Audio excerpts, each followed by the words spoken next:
In this lecture or in this presentation, I will take conditioned reflexes and its importance. The conditioned reflexes is the basic process of learning and memory. So it is very essential to know about the conditioned reflexes. Without the conditioned reflexes, learning cannot be converted into memory. So memory, learning and conditioned reflexes all are closely related and integrated.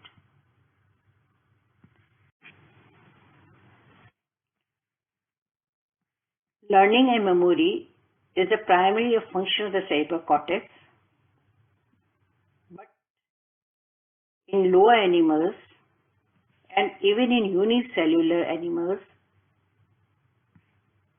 it occurs and which have got no cerebral cortex. So we think that besides the cerebral cortex, there are other areas also there. So first we presume that learning is only the primary function of the cerebral cortex. But the linking between the cerebral cortex and subcortical and spinal level is also very important and essential. And it proves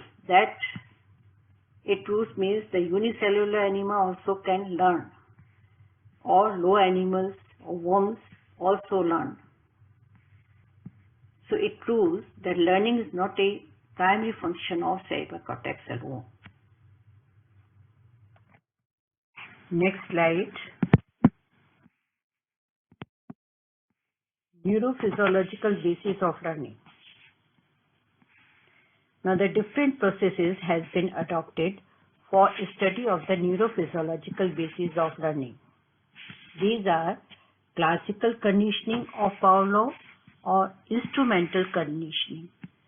So the classical conditioning of Pavlov, another name is Pavlovian conditioning. Another name of instrumental conditioning is discrimination learning.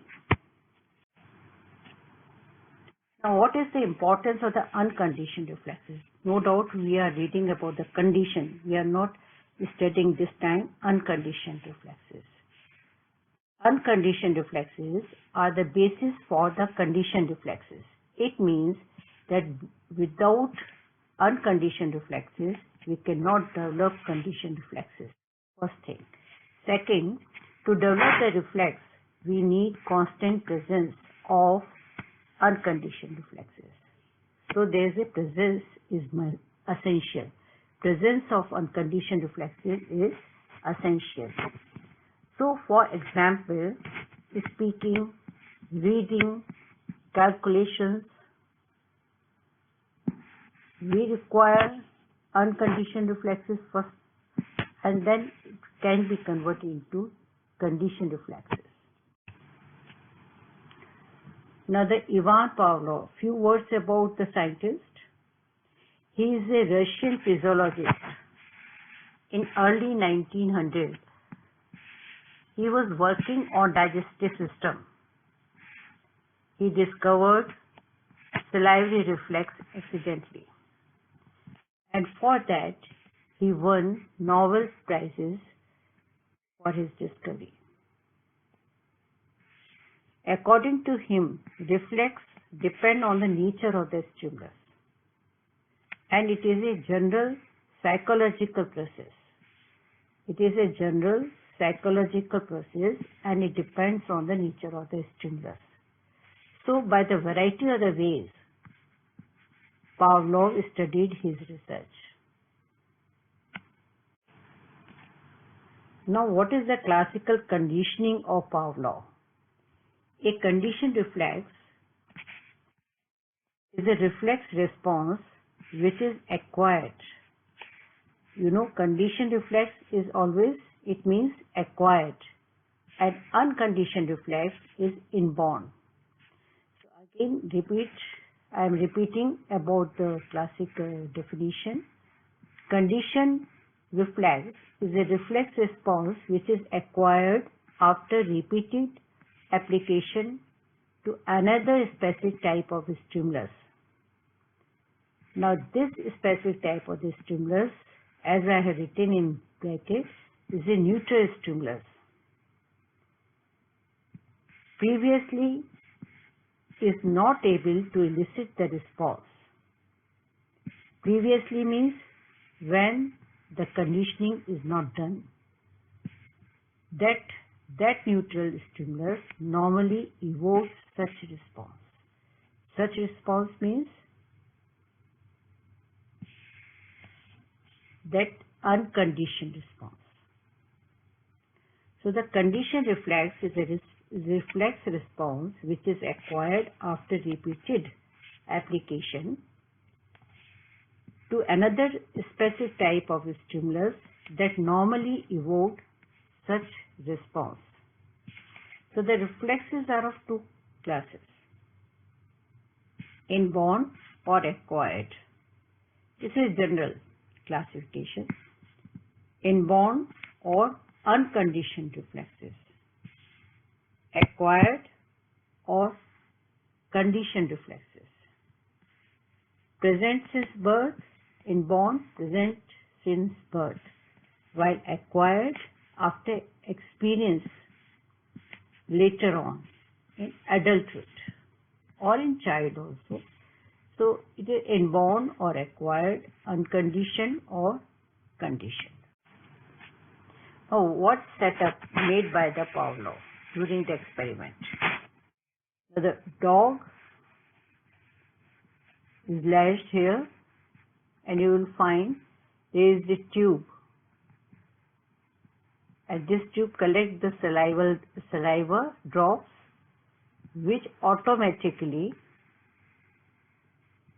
record the how much drop or quantity of the saliva is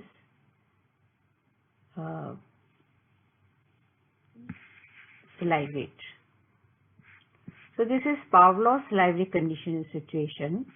A tube redirects drop of the saliva out of the dog's mouth so they can be recorded automatically. So this is the basic setup. Now this is the bowl of the food. The dog can visualize this bowl of food. What he finds, Pavlov finds, sometimes dog would salivate prior to receiving food. Means when there's a certain time of the giving the food, even then the dog can salivate. Reflex is in the absence of the stimulus given. Means this can happen even when we are not going to give any food. So there is psychic secretion terminology is given by the Pavlov. Now, so what is this salivation? This is due to the psychic secretion or psychic reaction. So Pavlov carefully examined the development of psychic secretion, and in his study he elicited factors. He elicited the eliciting factors carefully examined, like sight, smell of the food, food bowl, lab coats of the technicians, and footsteps. Carefully rule out. Next slide. Now, what is the main difference between the reflex action and conditioned reflex? Now, reflex action and the conditioned reflex, this is the unconditioned reflex and this is conditioned reflex. You will find unconditioned reflex is inborn and cerebrum not involved, means unconscious. You can elicit the reflex unconsciously. Here, the conditioned reflex is acquired and it involves the cerebrum. It is involuntary and at level of unconsciousness. This is voluntary and less conscious. Response is fast in unconditioned, while slow in conditioned reflex, because it takes time and repetition of the same stimulus. Now the same response with the related stimulus, but here you will find same response with unrelated stimulus. So these are the main difference between the conditioned reflexes and unconditioned reflex. In this slide, food is the unconditioned stimulus and salivation is unconditioned response. So this is inborn.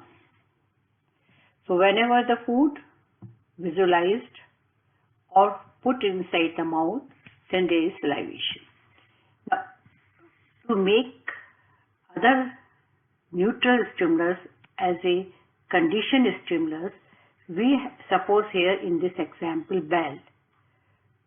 First there is no response, just a picking up ears. But once the bell is associated with the food and repeated many times, then salivation occurs. And after this process, it is known as conditioned response. Now, one time may reach when we will not provide food and only the bell is rung, then what will happen? There is salivation. So because of the bell condition, there is a conditioned response. So the characteristics of the conditioned reflexes are: it is acquired, depend on previous experience. Third point, which is new, established or abolished. This conditioned reflexes can be established or abolished on the basis of past experience. This will be taught you in a detail later on. Now, not transmitted by heredity as it is acquired. So, conditioned reflexes are established primarily upon some pre-existing unconditioned reflexes, and both cortical subcortical centers are responsible for it. And cerebral cortex is an important part for the retention of learned habits and to develop the conditioned habits in less time. Next slide. Now this slide is a diagrammatic representation of the formation of conditioned salivary reflex. Now here there are four parts in this picture. In the A picture, you will find ball of food. Now this food visualized by the experimental dog. This visualization excites the visual area, able to send impulses to the medullary area, which stimulate the salivary gland, and salivation is done. This is inborn or unconditioned reflex. In the second picture, here is no food, only neutral stimulus, that is light. So the experimental dog can visualize the stimulus, slight stimulation in the visual cortex, but unable to send impulses to the medulla and salivary gland. So no salivation is done. So it is not a conditioned stimulus. It is neutral stimulus. In the third picture, when conditioning is done for the light is associated with food for repeated time, then two areas they get stimulated in the cerebral cortex, visual areas, then they can stimulate the medullary centers for salivation, and salivation is done. So now what happens, we see here in this picture that the light become conditioned stimulus. Here it is neutral, here it is conditioned. Now this light can do salivation, but even when we did not give food. So no food here, only the light, even the salivation is done. So the details of the above pics is there must be unconditioned reflex first, then neutral stimulus, ineffective stimulus make two conditioned stimulus, then conditioned reflex is initiated, and which can initiate conditioned response.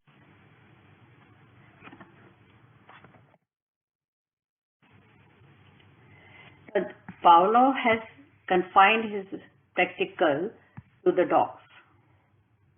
But another scientist in 1932, Decay, he extended the conditioned response technique to the human subject.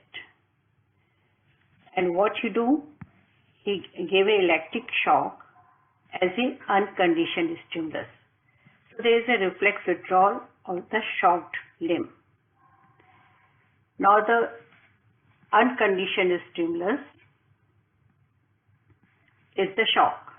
Now it is when with the other conditioning, once it is unconditioned stimulus, shock is removed or do not apply, then what will happen? The second stimulus, that is a conditioned response stimulus, give the response. But he termed this terminology he gave an associative reflex. But later on, this terminology, this method and related method had adopted Pavlov's terminology, that is the conditioned reflex.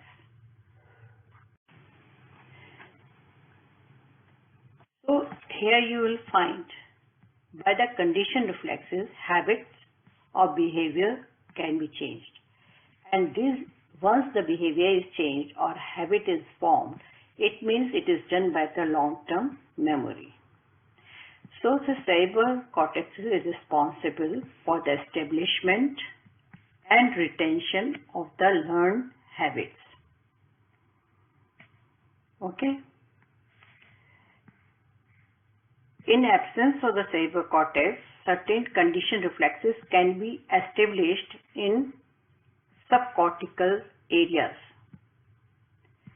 But there is a little power of retaining. So habit may be developed, behavior changes can be made by the conditioned reflexes. So the classification of the conditioned reflexes is important to change our behavior or habits, which is based on the strength of the response in due course. It is of two types: positive conditioned reflex or excitatory conditioned reflex.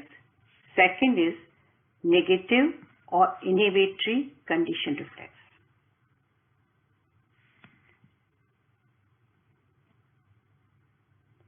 Now, if we want to study these conditioned reflexes, two types of the conditioned reflexes, the properties of these conditioned reflexes are more or less same as in unconditioned reflexes. In unconditioned reflexes, it occurs at the level of antemotor neurons. But here, there is involvement of cerebral cortex. And once there is involvement of that, and second point which is important, that the presynaptic or the postsynaptic changes occurred after conditioning. There are certain areas in the brain which are responsible for changes that you have already learned in lecture of learning and memory. So the conditioned positive reflexes, first characteristic is summation. First property of the conditioned reflex, positive one, is summation. As usual, when the two conditioned stimuli they applied simultaneously, then the response is the bigger. Here there is a small change at presynaptic surface when there is a single stimuli. And in this curve, you will find large changes at presynaptic surface when the two stimuli they group together. This is the simple characteristic. Second is irradiation. Suppose a particular area of the skin. We stimulate a particular area of the skin and conditioned reflex is established. Suppose this is the area. Response will be less if the neighboring area are stimulated. Suppose these are the area around this square is stimulated. Then the response which is given by this area, the stimulation of this area will be less. This part is known as irradiation. Third important property is the specificity. Just like in the reflex, unconditioned reflex, stimulus is more or less specific.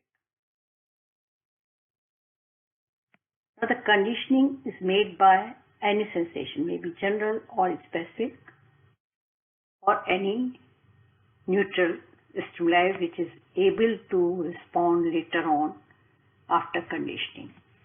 So with here it is stimulus is more or less specific.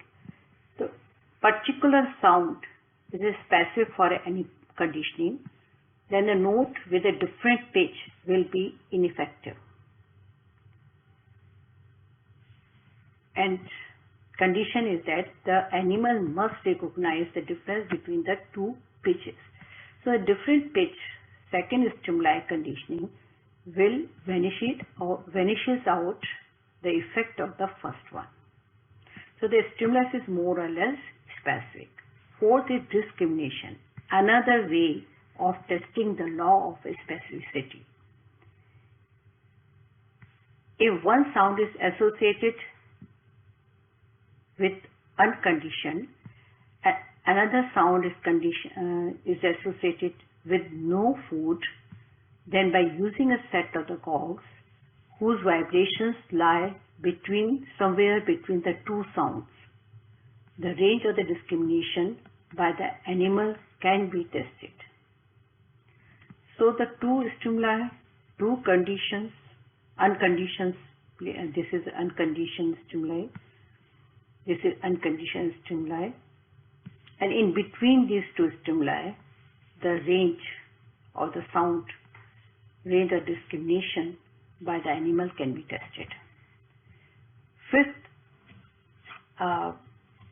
characteristic is decay. If the conditioned reflex remains ideal for several months and not elicited for several months, it undergoes decay, unresponsive, due to the disuse atrophy. Suppose you say disuse. So due to the disuse. So whenever it comes in a habit, do not let it be, and if it is positive, do not let it be decay.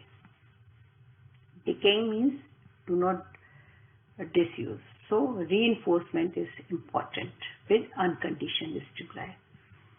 Reinforcement, a decayed reflex may be fully revived by applying the same conditioned stimulus several times. So it may be positive reinforcement or negative reinforcement. Now the timing and the type of the events. Timing and type of events play important role in reinforcement. Reinforcement means give more response. Either may be positive or negative, but here we are more concerned with the positive one. So the most effective when given immediately after a response, and its effectiveness inversely related to the time. So after response, when we give a positive event, then it is more reinforced. After the response, if we give aversive event, then we get this sort of punishment, and there is aversion.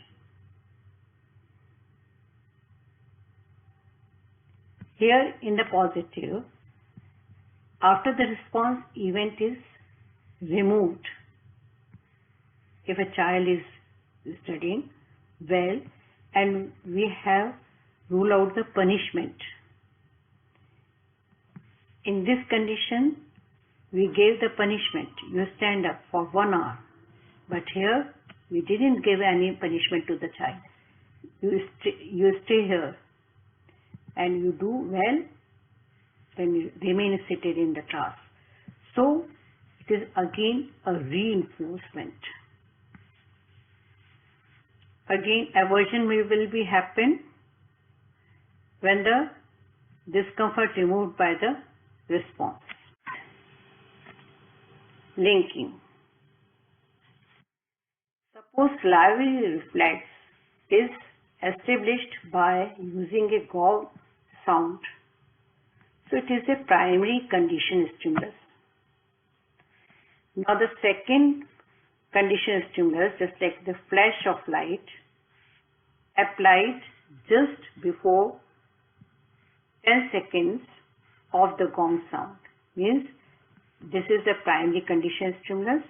उसके 10 second पहले हमने अगर flash और the light the, and this procedure repeated for number of days, then flash or the light only can elicit the conditioned response. And if these two conditioned stimulus, means sound and the light, simultaneously given, then it will have inhibitory effect.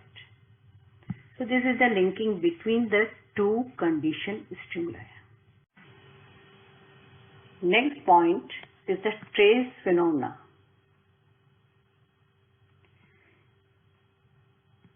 Now it's important, trace reflexes can be established by applying unconditioned stimulus after an appreciable interval following sound. It means first we give the conditioned stimulus and then we give, after appreciable interval, we give the unconditioned. Then the response will be there, no doubt. But when it is established, the reflex response follows the conditioned stimulus after same interval. And according to the length of the interval, the trace reflexes may be short or long. For example, it's a given, because this might be confusing, so I have given an example. Second stimulus means conditioned. First means unconditioned. So conditioned followed by unconditioned. There is a response. If the duration between two is of 1 minute, then after becoming conditioned, the second means conditioned, no unconditioned stimuli, but there is a response. And the interval again is of between the 2 and R is the 1 minute. Here 2 and 1 is the 1 minute. 2 and difference between the second stimuli and the first stimuli is the 1 minute. So longer the duration here, the longer would be the response. Shorter the interval, shorter would be the response. Extension.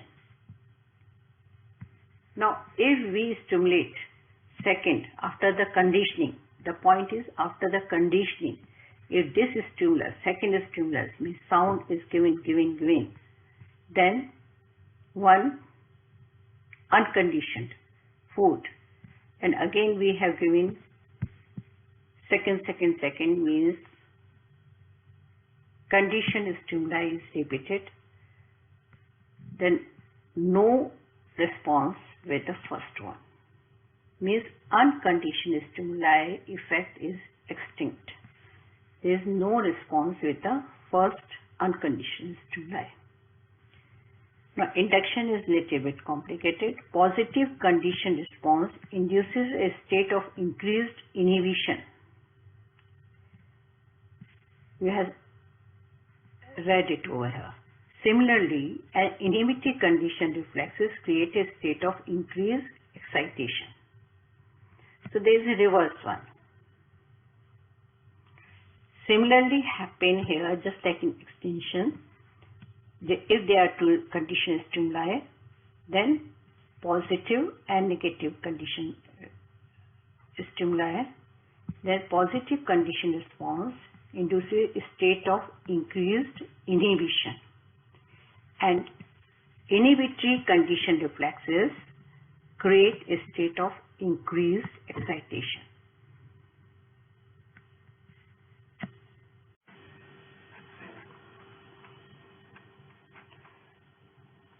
The conditioned inhibitory reflexes, it may have inhibitory effect. So the second classification group is the conditioned inhibitory reflexes. If there is inhibition, it is of two types, external and internal. If it is an external inhibition, means positive conditioned reflex may be inhibited by a simultaneous excitative process. And this plays a very important role in the distraction during the study period or learning time. So that it is again of two types, temporary or permanent. The temporary, sudden noise or fear, another emotion distracts the attention of the subject.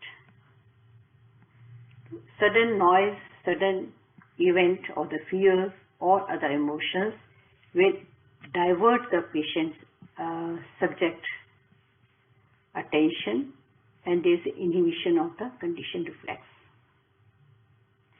Now, in the temporary condition, separate part of the brain other than where the conditioned reflex is initiated. So the separate part of the brain inhibited.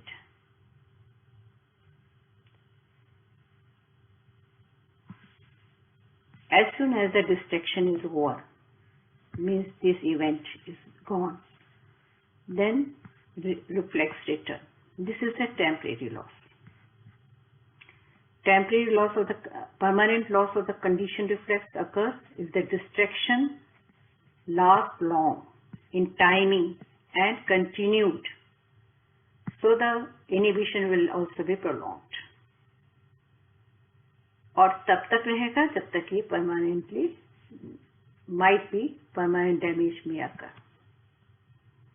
But as soon as the disturbance is removed, it might return to normal condition. So external is of two types, then internal. Internal, same part of the cerebral cortex from where the conditioned reflexes is initiated. Stimulus sets that area into inhibitory state. So which part is inhibited? The same part where the conditioned reflex is initiated. This is internal inhibition. It is of two types. Following types: differential inhibition. Suppose the sound frequency is 800 and the conditioning is done with it. Then the second time the tone is now 1200 or 400. So first, when we associate the 800 with the 1200 and 400, this is the period of generalization, so there is a positive condition value.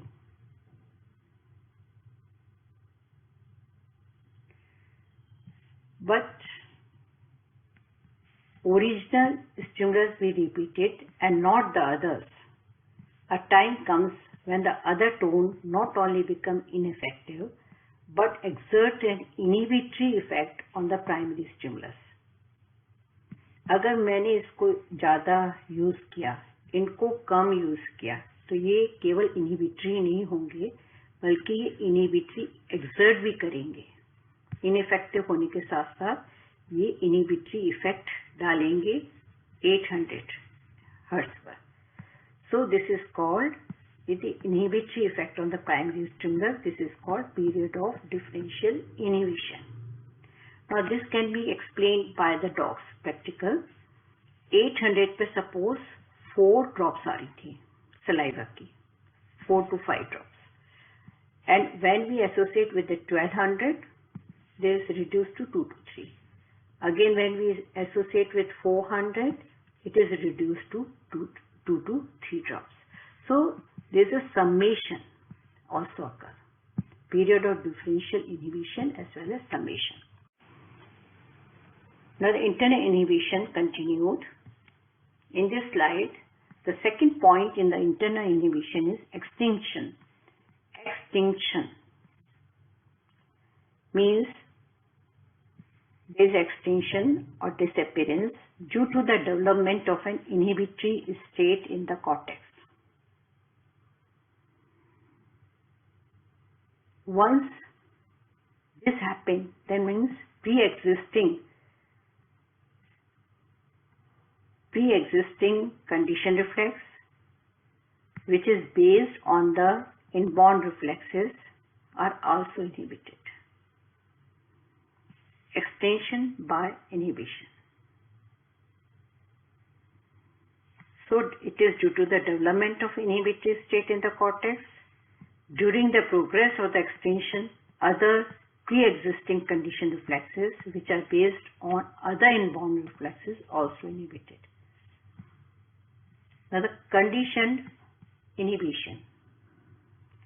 If there are two conditioned sounds, the sounds of the metronome and sound of the bell. If both are conditioned, suppose these two stimuli are conditioned stimuli, separate one, no doubt, and not followed by food. So you will find the response will be with the first conditioned stimuli, but not with the second.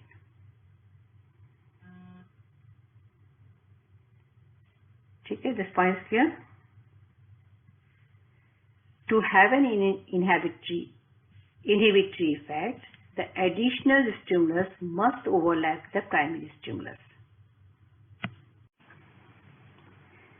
Again, it's very simple inhibition of delay. If the conditioned stimulus short and be immediately followed by unconditioned stimulus, then the response starts as soon as the conditioned stimulus begins. Reflex has short latent period. If it is the duration between the conditioned and unconditioned, it is for lengthy time.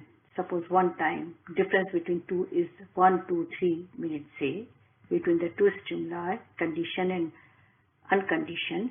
Response also comes after the termination of the stimulus, and the latent period may be lengthened. That is called delay. So what are the functions of the conditioned reflexes? I have told you it time to time, but it is most of our habits are conditioned reflexes.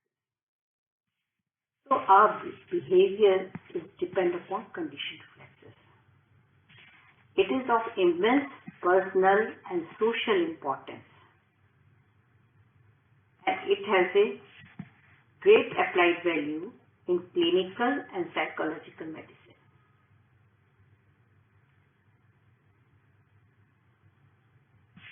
Third, for the little bit for diagnostics, with the help of conditioned reflexes, cerebral centers can be localized. This is not very important, but these two are very, very important. The next point, condition avoidance or avoidance conditioning. Condition avoidance. First, we have to make a condition. Conditioning is done. Then we do the avoidance. First conditioned reflex is established in an animal. Then this conditioned reflex followed by giving unpleasant electric shock. Then sometimes what will happen, the response with the first stimuli only, response is for instant moving the leg even before application of the second stimulus, that is electroshock. इसका मतलब electroshock हमने दिया ही नहीं तब भी इसने move किया अपना leg. This is the condition avoidance. So this reflex is developed only to avoid the second unpleasant stimulus and known as condition avoidance. Now this condition avoidance is different. Positive reinforcement, you can say, is a conditioning inhibitory reflex is a little different from condition avoidance.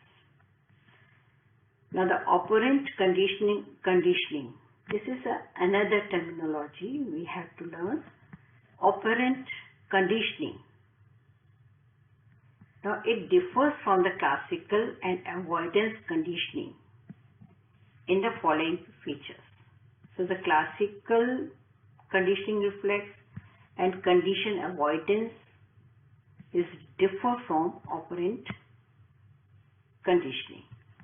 Here, no specific unconditioned stimulus become necessary. Means here we can only use single condition stimuli. Animal is free to respond at any time as per its own will. Okay.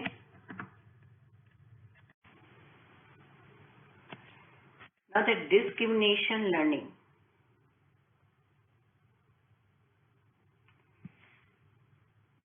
In addition to the classical conditioning and instrumental conditioning, animal can learn to differentiate different types of the stimuli. Once it learns differentiate different types of the stimuli, then animal can make differential responses. And this is known as discrimination learning. In such discrimination learning, instrumental learning are employed. Animals choose between the two stimuli presented simultaneously, and then he receives a reward for making a correct choice. So this is for training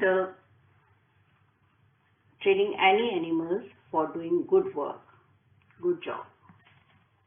So we have this incentive we have to give, reward. This in a similar way we give to the human being also, human child also, and or human adult. Discrimination learning includes somastatic discrimination, for example, thermal discrimination, kinesthetic discrimination, roughness discrimination, form discrimination, or auditory or visual discrimination. So all can be done, this type of the learning, with the reward. What is the physiological basis of conditioned reflexes and learning? What is the conditioned reflex? Is a process of learning, no doubt. As I told you, learning, memory, conditioned reflex, all are interrelated. So the conditioned reflex is the process of learning through formation of new functional connection in the nervous system of both cortical and subcortical centers. So proper neuronal connections between cortex and subcortical structure. So there is a gradual, repeated application of new sensory stimulus is required, which is followed by gradual development of specific cortico-subcortical pathways and new connections, able to make new connections between different parts of the brain. So this is the conditioning reflex for the process of learning. During maturation of the learning, certain parts of the nervous system as well as the muscles, they excite some attractive influences on the growth of the new neural fibers. Once the new pathways are developed, it is so rigidly fixed that it cannot be abolished so easily. So it is called, after the conditioning, means you can say short-term memory is converted into long-term memory. An attentive subject learned earlier. Once a person is required for that, he will learn easily. And if it is not a matter of her choice or his choice or his requirement or need, learning will be delayed. Fourth point is emotion. Limbic midbrain circuit of the Gallambos and the Morgan make a reverberatory link in between the limbic system and midbrain reticular formation. So by this link, what happens? Midbrain reticular formation transmits the impulses to the cerebral cortex, modifies the impulses to the cerebral cortex, and receive back. So what are the importance must learn by heart that the conditioned reflexes are the neural basis of memory. It has capability to do immense changes or number of somatic, visceral and neural changes. So immense changes can be done at the level of somatic, visceral and neural level can be made. Then intercortical transfer of memory can be done. Intercortical transfer of memory can be done. Now this is practically proved in cat or monkeys experiment, that first they make a condition to respond to a visual stimulus with one eye. Means experimental monkey, we close one eye and we have to make a conditioning for the visual stimulus. So the one eye is covered and tested with the blindfold transferred to the other eye. Then that same conditioned stimulus we find in the other eye. So intercortical transfer of the memory can be done with conditioned reflexes. Now, if the conditioned reflexes occur at the level of visceral changes, means when visceral changes can be made to occur as conditioned reflex response, it is known as biofeedback conditioned response. So what is biofeedback conditioned response? When due to the conditioned reflex, the visceral changes at the level of visceral changes is made. That is known as biofeedback conditioned response.